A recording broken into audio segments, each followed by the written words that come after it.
देश की 91 लोकसभा सीटों पर आज बंपर वोट पड़े। मतदान के इस तीसरे दौर में न सिर्फ दिल्ली की सभी 7 सीटों पर चुनाव हुआ, बल्कि हरियाणा की सभी 10 और केरल की सभी 20 सीटों पर भी वोट डाल दिए गए। इसके अलावा सत्ता के गणित के हिसाब से बेहद अहम उत्तर प्रदेश की 10 सीटों पर भी आज जनता ने वोट डाले। यह पश्चिमी उत्तर प्रदेश का वो इलाका है जो पिछले दिनों दंगों की आग झेल चुका है। लिहाजा यहां सभी पार्टियों ने वोटों का ध्रुवीकरण कराने की कोशिश की। चुनाव का यह दौर बीजेपी, कांग्रेस और आम आदमी पार्टी की साख और कद के लिए निर्णायक साबित हो सकता है। आखिर कैसे, देखिए हमारी ये विशेष रिपोर्ट।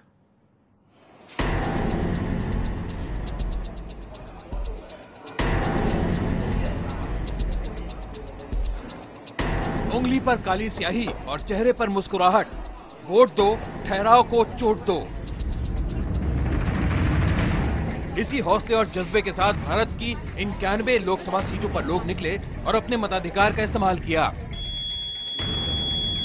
दिल्ली समेत 11 राज्यों और 3 केंद्र शासित प्रदेशों की किस्मत इलेक्ट्रॉनिक वोटिंग मशीनों में कैद हो गई। वोटिंग भी बंपर। दिल्ली में 64% से ज्यादा वोट पड़े, जबकि 2009 के आम चुनाव में सिर्फ 52% वोट पड़े थे। केरल में 70% से ज्यादा वोटिंग हुई। चंडीगढ़ में भी करीब 70% लोगों ने वोट डाले। ओडिशा में 67% से ज्यादा वोट पड़े। तो पश्चिमी उत्तर प्रदेश के दंगा प्रभावित मुजफ्फरनगर और शामली में भी करीब 70% वोट डाले गए। लाख टके का सवाल ये कि क्या बंपर वोटिंग सत्ता में बदलाव का पुख्ता संकेत है? वैसे भी ये सिर्फ लोकसभा की 91 सीटों का चुनाव नहीं था, ये साख, प्रतिष्ठा और कद का भी चुनाव था। 3 पार्टियां और तीनों के लिए विकट अग्नि परीक्षा। मोदी की लहर का टेस्ट, कांग्रेस के अस्तित्व बचाने का टेस्ट और आम आदमी पार्टी के लिए साख और सीटें जीतने का टेस्ट। 2009 में लोकसभा की इन 91 सीटों में से कांग्रेस गठबंधन यानी यूपीए को 51 सीटें मिली थीं। वहीं बीजेपी गठबंधन यानी एनडीए सिर्फ 17 सीटें ही जीत सका था, जबकि माया की बीएसपी को 6 और मुलायम की समाजवादी पार्टी को 1 सीट मिली थी। आपको भी लगता है? बिल्कुल नहीं, मुझे तो बिल्कुल नहीं लगता। इस बार काफी बात हो रही मोदी लहर की।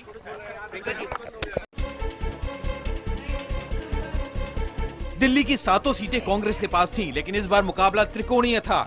बीजेपी के साथ साथ आप भी सेंध मार सकती है। आम आदमी पार्टी पर विधानसभा चुनाव का अच्छा प्रदर्शन दोहराने की बड़ी चुनौती थी। बीच में ही सरकार छोड़ने के केजरीवाल के फैसले का ये लिटमस टेस्ट भी था।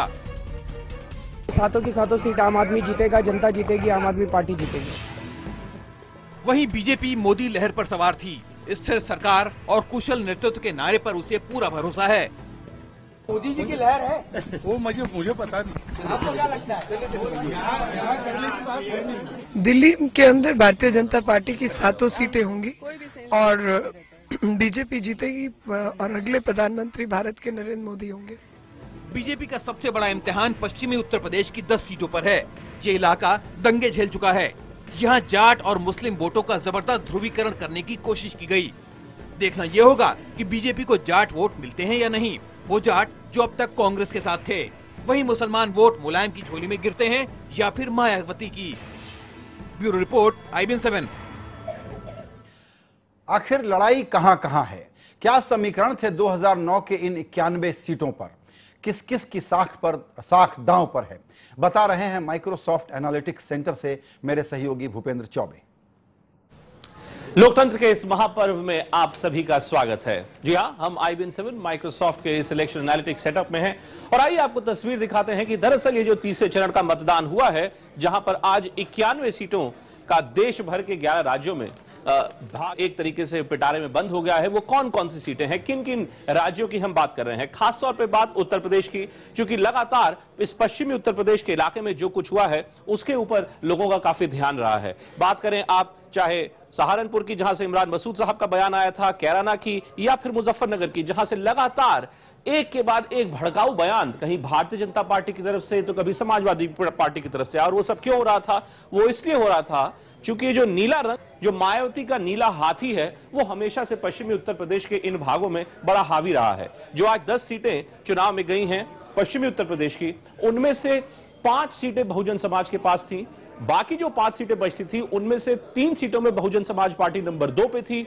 और 1 सीट में बहुजन समाज पार्टी नंबर 3 पर थी और उसका फासला काफी कम था अगर आप नंबर 1 और नंबर 3 की बात करें तो। उसके अलावा चुनाव हुआ आज खास तौर पे राजधानी दिल्ली में 7 सीटें दिल्ली में भी जहां पर चुनाव हुआ उनमें से हमने देखा चाहे कपिल सिब्बल की सीट हो चांदनी चौक जहां से हमारे आशुतोष जो पुराने सहयोगी थे हमारे और अब चांदनी चौक से कपिल सिब्बल और डॉक्टर हर्षवर्धन को टक्कर दे रहे हैं वो यहां से लड़ रहे थे। कुछ इस तरीके का माहौल पिछली बार था। कपिल सिब्बल बड़े स्पष्ट तरीके से 25% वोटों की मार्जिन से जीते थे, लेकिन इस बार चुनाव थोड़ा त्रिकोणीय हो गया है। कांग्रेस भारतीय जनता पार्टी के साथ ही साथ यहां पर आम आदमी पार्टी भी है। नितिन गडकरी भारतीय जनता पार्टी के पूर्व अध्यक्ष आज वो भी मैदान में थे और वो कहां से मैदान में थे, वो थे नागपुर से मैदान में।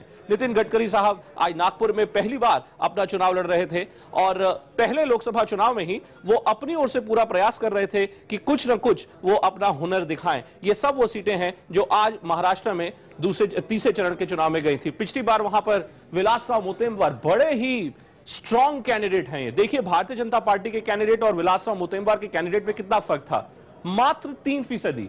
ये इलाका जो राष्ट्रीय स्वयंसेवक संघ का गढ़ है, नागपुर यानी राष्ट्रीय स्वयंसेवक का अपना घर। मोहन राव भागवत वहां पर सारे साल रहते हैं, संघ का हेडक्वार्टर्स है, वहां पर मुख्यालय है। वहां पर कांग्रेस का कैंडिडेट बीजेपी के कैंडिडेट से 3% के मार्जिन से जीता था। इसलिए नितिन गडकरी को लगता है कि वहां से वो अब की बार अच्छा परफॉर्म कर सकते हैं। नितिन गडकरी को टक्कर इस बार सिर्फ कांग्रेस ही नहीं बल्कि आम आदमी पार्टी की तरफ से भी मिल रही है। और वहां से अंजलि दमनिया जी जो आम आदमी पार्टी की हैं वो लड़ रही थी। मध्य प्रदेश में भी आज चुनाव था दूसरे चरण का और मध्य प्रदेश में यहां पर कमलनाथ जी जो है छिंदवाड़ा से जो अपना चुनाव लड़ रहे थे वो लगे हुए थे अपना वर्चस्व यहां से बरकरार रखने में। बालाघाट हो, जबलपुर हो, शाहडोल हो, ये सब वो सीटें हैं जो आज चुनाव की ओर गई थी। मध्य प्रदेश तो वैसे भारतीय जनता पार्टी का गढ़ है, लेकिन जब हम छिंदवाड़ा की बात करते हैं तो कहीं ना कहीं वहां पे भारतीय जनता पार्टी कम, कांग्रेस भी कम, वहां पे सिर्फ और सिर्फ कमलनाथ की साख दिखती है। आज जो कुल मिलाकर समीकरण बनता दिखता है उसमें एक बात तो स्पष्ट हो जाती है, वो ये कि जिस भी पार्टी का पलड़ा इन 91 सीटों पर भारी रहेगा वही पार्टी 16 मई को मुझे लगता है हंसी खिलखिलाती आपको ज्यादा दिखेगी और बाकी पार्टियां शायद थोड़ी रुआंसी दिखेंगी। शुक्रिया भूपेंद्र। तो सुना आपने कि 91 सीटों पर जिस पार्टी ने वर्चस्व कायम किया, हो सकता है कि वही दिल्ली में सरकार की दावेदारी करे। जिस तरह से इन सीटों पर वोटिंग हुई है वो भी कई और सवाल खड़े करती है। इंडिया 9 बजे में आज के सवाल हैं कि क्या बंपर वोटिंग बदलाव का संकेत है? पश्चिमी उत्तर प्रदेश में ध्रुवीकरण का फायदा किसको मिलेगा? आम आदमी पार्टी क्या जमीन बचा पाएगी दिल्ली में? 91 सीटों पर चुनाव में कांग्रेस का नुकसान कितना हो सकता है और क्या माया मुलायम फैक्टर किस तरीके से नजर आ सकता है उत्तर प्रदेश में यहां से आगे जाते हुए? बात जनता के मिजाज की है, इसलिए आज हमने किसी नेता को नहीं मेहमान बनाया है अपना। आज हमारे साथ विशेषज्ञ के तौर पर जुड़ रहे हैं CNN IBN और IBN 7 के मैनेजिंग एडिटर विनय तिवारी, हमारी पॉलिटिकल एडिटर पल्लवी घोष, संवाददाता हबीबा मारिया शकील जो पश्चिमी उत्तर प्रदेश में थी आज, और लखनऊ से जुड़ रहे हैं वरिष्ठ पत्रकार शरद प्रधान। सभी मेहमानों का वक्त निकालने के लिए शुक्रिया। पहला सवाल विनय आपसे, जिस प्रकार का वोटिंग टर्नआउट का आंकड़ा आया है 2009 से काफी ज्यादा और दिल्ली में शायद असेंबली जो पिछला चुनाव था उससे थोड़ा ज्यादा आंकड़ा निकल के आ सकता है, इसको कैसे डिकोड किया जाए इस रिकॉर्ड टर्नआउट को? देखिए संजय, अलग अलग राज्यों में स्थिति थोड़ी अलग है। दिल्ली में रिकॉर्ड टर्नआउट जो हुआ है उसके एक सबसे बड़ा कारण यह है कि दिल्ली का मुकाबला त्रिकोणीय हो गया। दिल्ली में हमेशा बाइपोलर पॉलिटिक्स रही है और दो पार्टियां मिलकर चुनाव लड़ती थी एक दूसरे के खिलाफ, लेकिन तीसरी पार्टी के आने से तीनों पार्टी जोर लगाती हैं लोगों का बाहर खींच के लाने में।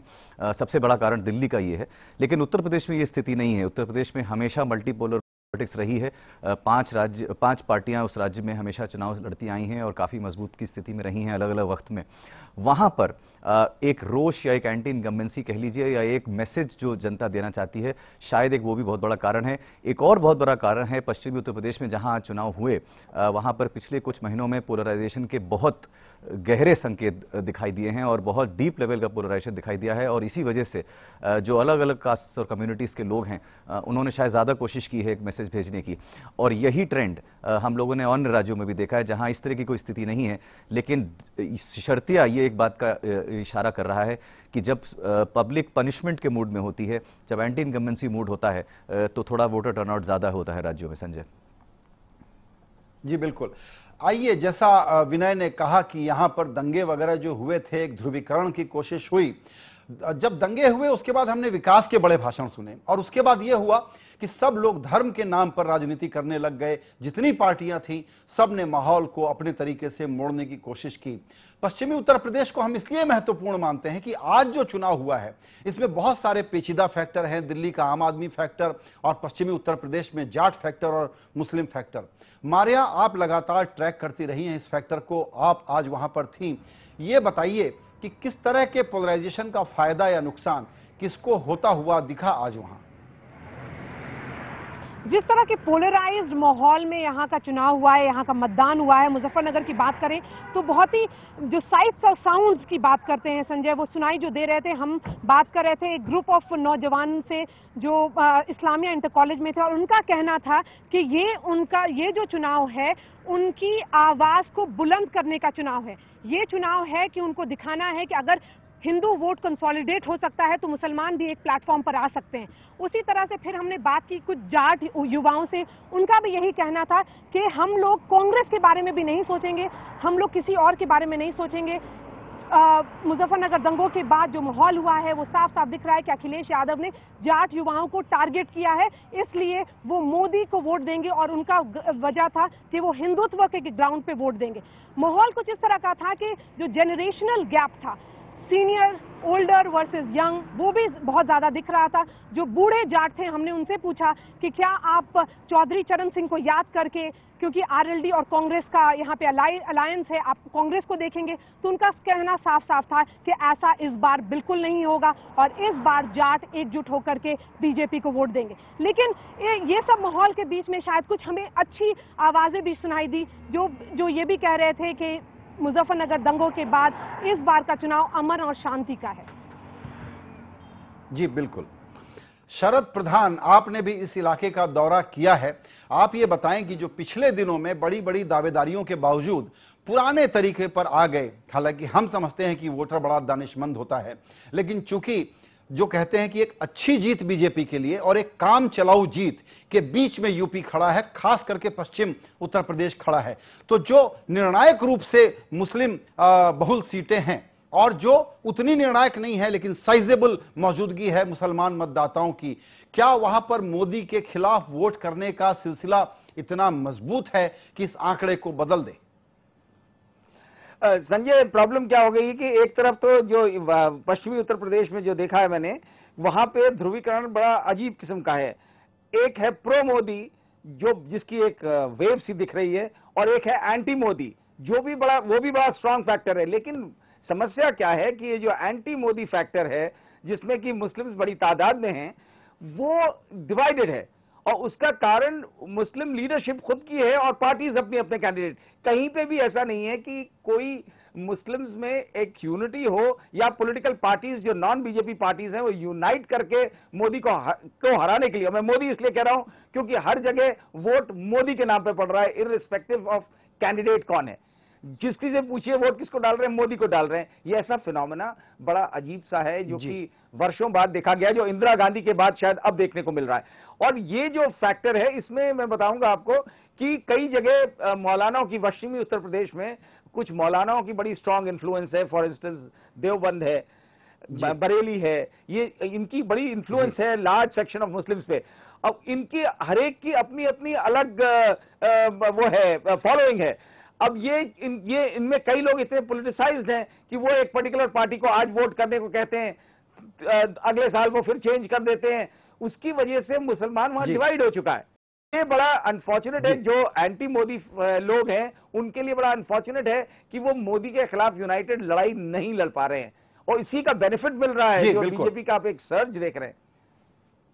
ये बिल्कुल बहुत ही अजीब चुनाव है पल्लवी, इस सेंस में कि बातें जो भी हुई हों, पहली बार एक व्यक्ति के बारे में, इसके पक्ष या इसके खिलाफ ऐसा चुनाव होता हुआ दिख रहा है। और जो फील्ड की रिपोर्ट आ रही है वो भी ये बता रही हैं कि कोई भी मुद्दा हो, कोई भी सामाजिक आग्रह हो, कोई भी जातीय और धार्मिक ध्रुवीकरण हो, लेकिन मोदी के पक्ष में हो या खिलाफ हो, आप ये बताइए, आपको लगता है कि ये असेसमेंट सही होगा कि पूरा चुनाव मोदी के पक्ष या खिलाफ है, या आप इसमें कुछ और पढ़ रही हैं, खास करके तब जब कांग्रेस के बारे में ये क्रिटिक लगातार आ रहा है कि वो मैदान में लड़ने के पहले ही बाहर हो गई? जी बिल्कुल, अगर आप दिल्ली के अखबार देखें, मैं उसकी एग्जांपल दे रही हूँ। अब हर फ्रंट पेज पे बड़े बड़े एड्स निकले हैं इस बार सिर्फ मोदी के बारे में, और वो बार बार ये बात कहते हैं कि मेजॉरिटी दीजिए, हमें वोट दीजिए, और कहीं भी आपको कोई कांग्रेस का एड या विज्ञापन देखने को नहीं मिलता। सिर्फ एक आध अखबार में लास्ट पेज में वो भी छोटा सा एक राहुल गांधी का एड देखने को मिलता है। तो संदेश साफ है। जैसे मैं आज जब खुद वोट देने गई थी संजय जी, तो कुछ लोगों से मैं बात कर रही थी, और उन लोगों में से बहुत लोग ये कह रहे थे कि हम लोग हारी हुई पार्टी को वोट नहीं देना चाहते, क्योंकि हमारे लिए लगता है कि वो वोट एकदम बेकार जाएगा। तो ये एक परसेप्शन सा बन गया है कांग्रेस के लिए कि कांग्रेस को वोट देना शायद कोई वोट देना मायने नहीं रखता। और अगर आप बीजेपी की कैंपेन देखें और खासतौर पे नरेंद्र मोदी की कैंपेन देखें, तो उसमें एक प्रेसिडेंशियल फॉर्म ऑफ गवर्नमेंट की कोशिश की गई है। मतलब पूरा एक पर्सनैलिटी कल्ट कि एक आदमी के इर्द गिर्द घूमेगा उनका पूरा कैंपेन, उनका पूरा स्ट्रैटेजी। और चाहे जितनी भी निंदा कांग्रेस इस बात की करे, राहुल गांधी खुद ये सवाल बार बार उठाते हैं कि it's all about one man, एक आदमी को लेके पूरा बीजेपी का पॉलिटिक्स है। लेकिन बात यह भी है कि कांग्रेस खुद ये बात जानती है कि ये नरेंद्र मोदी उन पर हावी हो रहा है। और आप कितने बार, आप जैसे अभी प्रियंका गांधी ने भी आज सुबह यही कहा था, आप जितने बार राहुल गांधी से ये सवाल पूछे या कांग्रेस के किसी भी नेता को ये सवाल पूछे, वो कहते हैं कि मोदी की लहर नहीं है। लेकिन आपको एक डरी हुई सी कांग्रेस नजर आती है, ताकि वो ट्विटर स्पेस पे देखें या उनके बयान देखें, ये साफ हो जाता है कि कांग्रेस को इस बात का एहसास हो गया है कि एक नरेंद्र मोदी की शायद लहर है जिसके साथ वो मुकाबला नहीं कर पा रहे। बिल्कुल। इसके पहले कि मैं विनय के पास जाऊं, मारिया, एक छोटा सा सवाल आपके लिए है, वो ये कि हम लोग बड़ी डिबेट कर रहे हैं कि यूपी में बीजेपी का मुकाबला नंबर 2 पार्टी के तौर पर सपा से माना जाए या बसपा से माना जाए। हमारे पूर्वानुमान सपा को थोड़ा सा बीएसपी से आगे बताते हैं। आपका ग्राउंड अंडरस्टैंडिंग क्या बन रहा है इतना घूमने के बाद? अगर हम मुजफ्फरनगर की बात करें तो यहाँ पर चुनाव हुआ है बसपा और बीजेपी के बीच में, लेकिन फिर ये शहर और विलेजेस में जो फर्क दिखता है वो साफ साफ दिख रहा है, क्योंकि विलेजेस में ज्यादा वोट पड़े हैं समाजवादी पार्टी को। जो शरद प्रधान बोल रहे थे, मैं उनकी जरा सा बात करना चाहूंगी यहाँ पर, क्योंकि हमने पूरे रुहेलखंड बेल्ट का दौरा किया है, और वहां पर जैसे बरेली की बात की जाए, बरेली में संतोष गंगवार चुनाव लड़ रहे हैं बीजेपी से, लेकिन वहां पर जो तौकीर रजा हैं, उन्होंने जो 2009 में बैक किया था कांग्रेस के प्रवीण सिंह ऐरॉन को, इस बार वो बोल रहे हैं बीएसपी को वो मुसलमान सारे वोट दें। लेकिन फिर वहां पर भी मुसलमान बटे हुए हैं। जैसे सूफी मुसलमान कहते हैं कि हम क्यों तौकीर रजा की बात सुने, और जो बरेलवी मुसलमान हैं उनका कहना है कि हम तौकीर की बात सुनेंगे। तो इस तरह से जो टैक्टिकल वोटिंग की जहां तक बात है, मुसलमानों में भी अभी वो दिख नहीं रही है। लेकिन जैसा ट्रेंड दिखा है पिछले इलेक्शंस में, वो शायद 24 घंटे पहले कंसोलिडेट होता है। बिल्कुल। विनय, आपसे एक मेरा सवाल होगा, और वो ये कि टेक्निकली तिकोनी लड़ाई है दिल्ली में, लेकिन दरअसल कांग्रेस जिस तरीके से डिसिमेट हुई, तो इसको वहां सीधा मुकाबला क्यों ना माना जाए? और इसी से जुड़ा हुआ सवाल कि आम आदमी पार्टी का अब नेट सम टोटल क्या निकाला जाए दिल्ली सरकार छोड़ने के बाद? भगोड़े के कारण बहुत नुकसान, या अपनी एक इतनी जमीन बचा पाएंगे जहां एक सक्सेस स्टोरी क्लेम कर सकें वो? देखिए संजय, आपने सही शब्द का इस्तेमाल किया कि ये टेक्निकल त्रिकोणीय फाइट कही जा सकती है, लेकिन इसमें एक छोटी सी परेशानी आ गई। वो ये है कि दिल्ली के अंदर जो टिकट का डिस्ट्रीब्यूशन किया सब पार्टियों ने, कांग्रेस को छोड़ के, क्योंकि कांग्रेस ने स्ट्रैटेजी ये इस्तेमाल की कि हम जितने सिटिंग एमपीज हैं उन सबको टिकट दोबारा दे देंगे। बाकी दोनों पार्टीज ने अपने टिकट डिस्ट्रीब्यूशन में थोड़ा सा अनइवन नेचर दिखाया है। जैसे बीजेपी की तरफ से भी और आप की तरफ से भी कुछ कैंडिडेट्स ऐसे खड़े हुए दिल्ली में जो शायद बहुत मजबूत नहीं कहे जा सकते थे, और शायद उनको लोग ऐसा मान के चल रहे थे परसेप्शन के आधार पर कि वो कमजोर कैंडिडेट हैं। इसलिए कई जगहों पर जहां सीधा लड़ाई एक्चुअली होना चाहिए था, वहां वो त्रिकोणीय बन गया। चांदनी चौक जैसे एक उदाहरण मैं आपको दूं, बहुत अनपॉपुलर है कांग्रेस दिल्ली कोई दो राय नहीं, पिछले असेंबली इलेक्शंस में बहुत बुरी हार हुई उनकी, 8 सीटें मिली केवल 70 में से। लेकिन उस अनपॉपुलरिटी के बावजूद कुछ सीट्स में ऐसा नहीं होगा कि कांग्रेस का उम्मीदवार तीसरी स्थिति में आए, शायद कहीं कहीं दूसरी स्थिति में भी आ सके, और वो केवल इसलिए हुआ है कि शायद पार्टियों ने कमजोर टिकट बांटे हैं। दूसरी बहुत अहम बात यह है संजय कि आम आदमी पार्टी ने जिन मुद्दों के ऊपर चुनाव जीता था असेंबली का, उन मुद्दों में ही थोड़ी तब्दीली आ गई है, और ये चीज वो अभी इस चीज को एडमिट करने के लिए तैयार नहीं है। पहली बात यह है कि लोग थोड़ा टैक्टिकली वोट करते हैं, केंद्र सरकार को अलग नजरिए से देखते हैं और राज्य सरकार को अलग नजरिए से देखते हैं। उन्हें मालूम है कि अगर आम आदमी पार्टी की सरकार दिल्ली में होगी तो उनका बिजली और उनका पानी सस्ता हो जाएगा, आधा हो जाएगा, लेकिन केंद्र सरकार में उनके होने न होने से उनकी निजी जिंदगी पे कोई फर्क नहीं पड़ता है। और दिल्ली में ये सेल्फिशनेस की भावना लोगों में होती है कि उनकी निजी जीवन में कितना इसका इंपैक्ट पड़ा। जैसा आपने सही कहा, जैसा आपने सही कहा संजय, जो उन्होंने सरकार छोड़ी उसका उनको बहुत ज्यादा नुकसान हुआ है और उसका बहुत क्रिटिसिज्म हुआ है वाइड स्प्रेड दिल्ली के अंदर संजय। बिल्कुल वो नुकसान हुआ है, लेकिन शायद दिल्ली के मतदाता अभी भी एक ट्रांजैक्शनल रिलेशनशिप आम आदमी पार्टी से असेंबली के लिए रखना चाहें। एक बड़ी अजीब बात है, बड़ी स्ट्रेंज बात है कि आम आदमी पार्टी के संभावित उम्मीदवार जो जीतेंगे शायद वो पत्रकार ही होंगे। 3 सीटों पर वहां पत्रकार हैं और उन्हीं सीटों की ज्यादा चर्चा है कि शायद जीत जाएं। तो पॉलिटिशियन, एनजीओ के बीच में पत्रकार ज्यादा दिखेंगे आपको आम आदमी पार्टी के, अगर कोई वहां से जीत पाते हैं तो। इस चर्चा के लिए सभी मेहमानों का बहुत शुक्रिया। सबसे बड़ी खबर तो यही कि बंपर वोटिंग बताता है कि लोकतंत्र कैसे परिष्कृत हो